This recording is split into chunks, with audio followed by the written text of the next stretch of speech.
Simply. Welcome to my YouTube channel. Oh my gosh.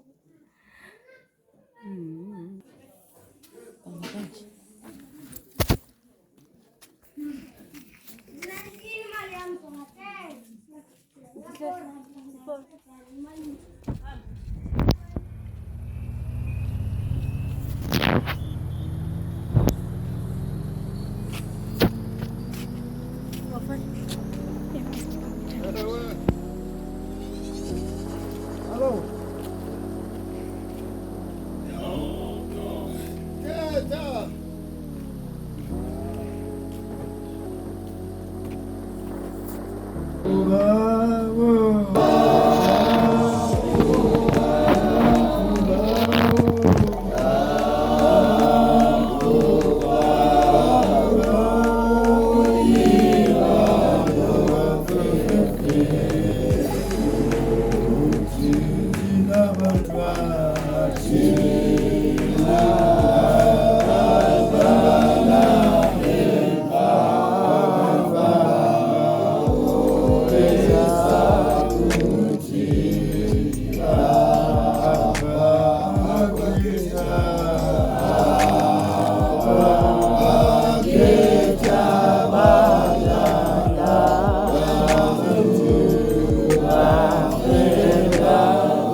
Sizakuthandazela kulizwi elithethwa nguYesu incwadi yomvangeli kaJohane.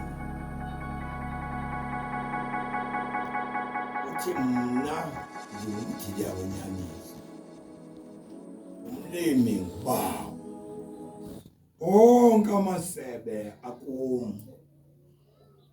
onke amasebe akum. Xa silapha sakuthandazana kolo lizwi. uYesu ukho kundawo zonke, nguye nalo unithwele ngapha wazonifaka apha niphile ninje. Nguye lalo uninike amandla oba nize nezinto apha nizozibonakalisa emajwarheni ukuba nizihlobo zalapha. Sizakuthandazela nje kwelizwi athi uYesu, mna ndingumdiliya wenyaniso. Nomdili yakhe awuphoqi, sokusengxakini, sosobibini, sokonwabeni. Umdili usolokumi, solokumi umdiliya. Athi uDavide unjengomthi otyalwe phezu kwemijelo yamanzi, othi ngexesha lawo unike isiqhamo sawo esifanelekileyo. Yabona ngoku le nto niyenzileyo sisiqhamo esifanelekileyo uba singenzeka. Ninjengala mthi mzokokwethu utyalwe phezu kwemijelo yamanzi, ufumana ivumba lamanzi ebusuku nasemini, ule ngexesha lasehlotyeni uveze isiqhamo esifanelekileyo. Abantu batye phaa bahluthe, abantu bonele. Anikho njengomthi okhe wafika uYesu ungexesha lesiqhamo, wafika elangazelela elambile, elangazelela uba angafumana isiqhamo kumntu othile, wasuke wafika umntu ungenanto. Nisibonakalisile namhlanje uba ninjengomthi oneziqhamo, othi ngexesha lawo unike isiqhamo esifanelekileyo. uYesu ke wasola kulaa mthi ukuthi ngexesha lesiqhamo afike umntu ungenaziqhamo. Wasola wathi mandiwugawule ungabikho bhetele. Kodwa wathi amadoda njengala athi hayi, nika ithuba, khe siwuhlakule siwulungise, hleze uphinde unike isiqhamo kwixesha elizayo. Ngoku nina mzokokwethu nizozibonakalisa kumzantsi bathi wakhe uba ninako ukunika isiqhamo ngexesha lembalela, ninako ukunika into elungileyo ngexesha lobuhlungu. Yona ke sothi ke uthi uYesu mna ndingumdiliya wenyaniso, ndingumdiliya wenyaniso, onke amasebe kum. Iyasivuyisa le nto niyenzileyo, niyasibonakalisa uba nabantwana bethu mani, nabantwana bethu mabasebenze, abantwana bethu bazeke abafazi kuthi ngexesha elifanelekileyo benze into ezinjengezi nizenzayo. Ngaloo mazwi ke siyalamkela xa siyawuqhuba umsebenzi walapha eJohakeni ngelanga langecawe, ngelanga langecawe siyawuqhuba lo msebenzi. Okunene zonke izinto zenziwa ngelizwi likaThixo, ayenziwi into kungekho lizwi likaThixo, yonke into ikhokhela ngelizwi likaThixo. Sifuna ukuthi ke mzokwethu nenze into entle mani, ukusuka ngapha nisiphathele into nisiphathele zona, nisiphathele nomuntu omtsha, nisiphathele nomakoti wethu, umntana ethu abuyele kuthi esenzeka ngoba simanje simbona inhlini enenzileyo. Phinda ke uthathe iculo ubulihlabela, uthathe iculo ubulihlabela. Senzela uba ke ngonjena ke senithi nawuphelwa sizinto endleleni nimazi uYesu khona, nawuphelelwa lithemba endleleni nimazi uYesu khona. Ebethenga mina namhlanje wathi yena ungumdiliya wenyaniso.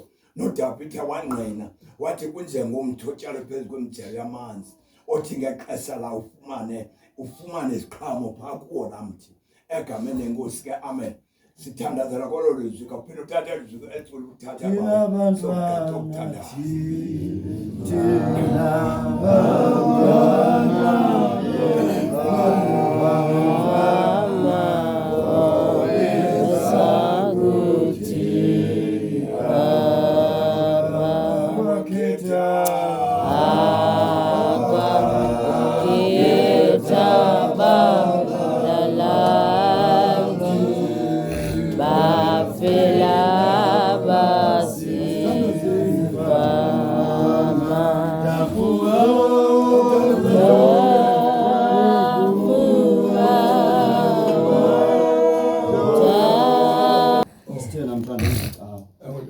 sizawuleka ke ezinkundleni.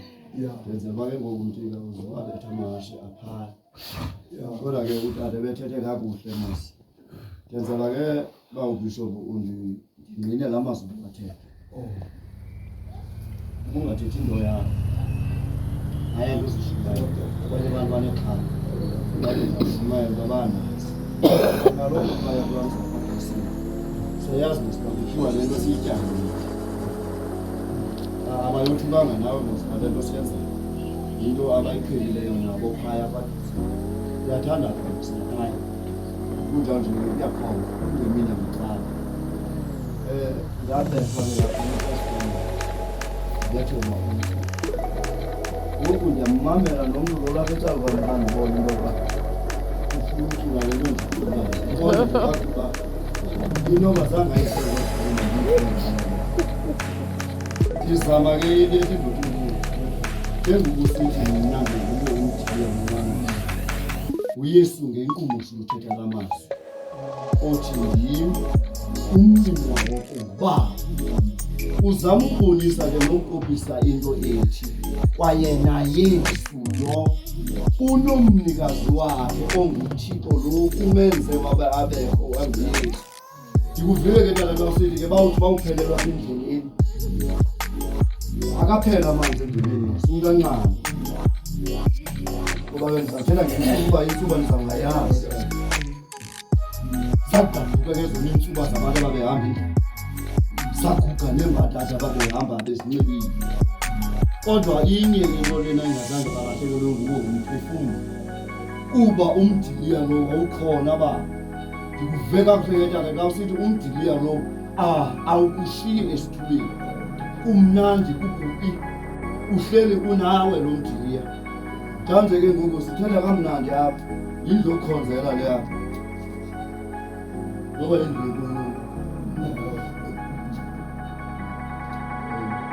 hayi uyakhonza nazo le nto manje hayi maphosile zama nje ukutyhila into ethi unyanisile utata akathethi into engakhange ithethe futhi ke ngoku ke njengoba la ncwadi athile kuyo kaYohane iphethe into ezininzi la ncwadi ngoba uYohane yena uyamemeza pha enhlanga kodwa kangaxeshanye uthi awumemeza athi khona ukhona lozayo ulo ngoku afika athi yena ungumdiliya wenyani esenkositata njwaka ndenza into yobana njena bendisazi into yobana utata banga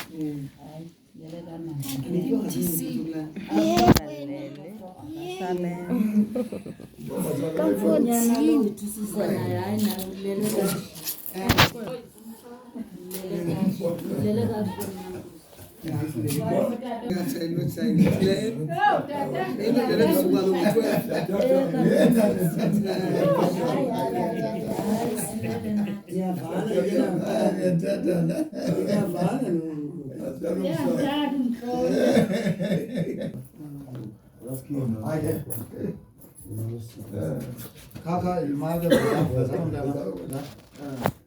kena karo kena bakhoz siyanamkela nansi ke imvuyeni enamkelwa ngayo emajwarheni ngovuyo olukhulu ngomsebenzi omhle omkhulu kangaka osiphathela ke ngoku umolokazana wethu sithi khanithathe apha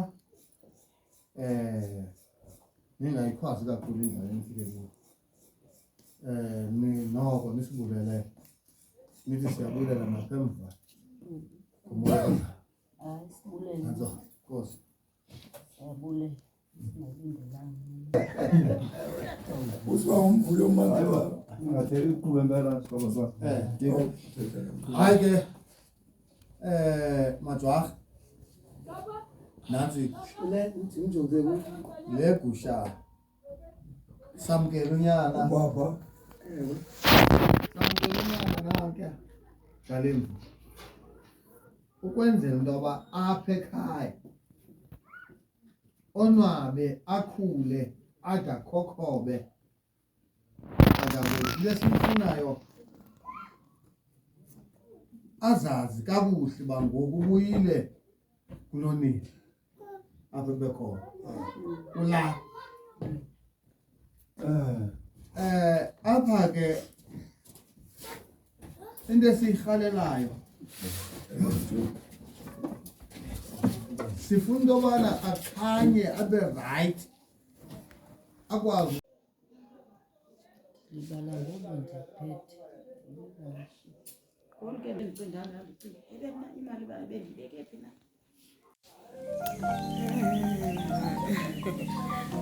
I feel cute but hayi lendlela ngixakatiswe ngayo sisondela let me show you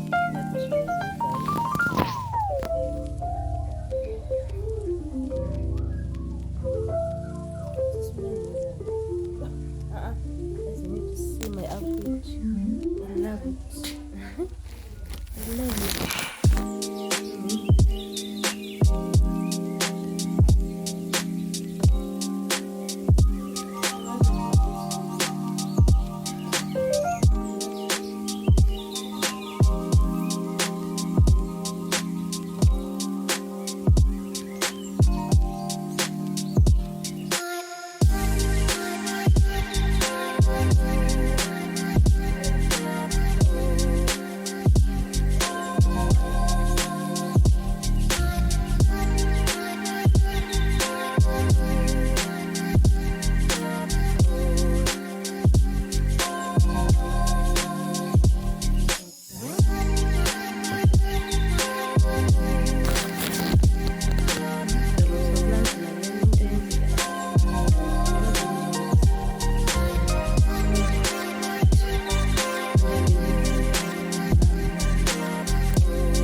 uthathe ebuhlungu ngiyabona abantu abalapha egameni lenkosi yethu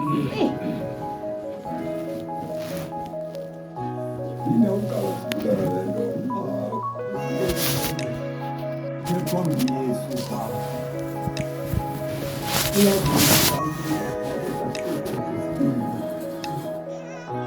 awuphambili zika-25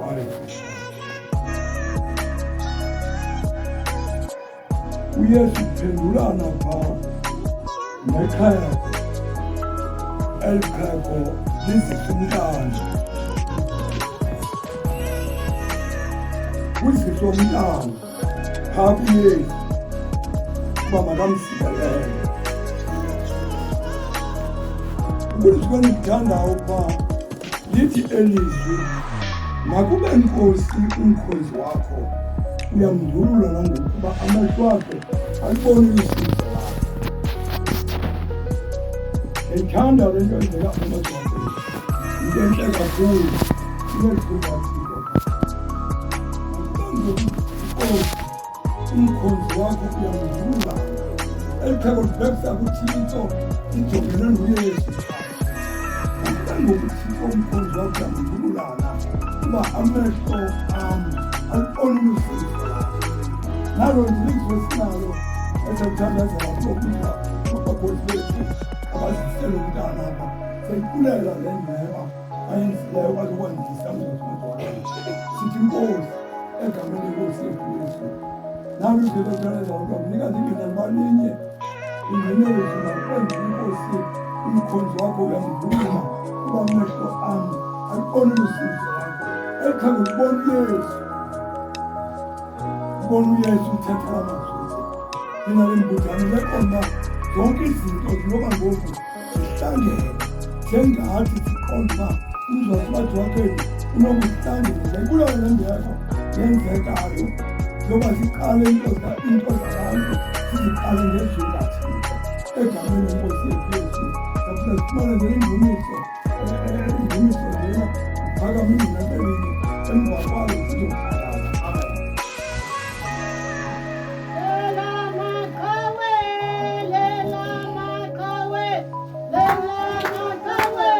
Amen.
Hellos. We my goats. Hi loves. Yo, it has been a hard day, a big day, best day of my life. Also, I'm done now, I can say, because abantu basekhaya bamkile, and then as you can see ndikhulula uxakata, so shekene nje andisaxakathanga, so I'm free now. I'm welcomed back. So I'm gonna show you the clips of Ukuphinda Indlela kwam. That was so cute. Thank you for watching, guys. If I see you again, I'm not sure if I will be talking. I'm not sure. I'm just not so sure. let me go and rest with my son.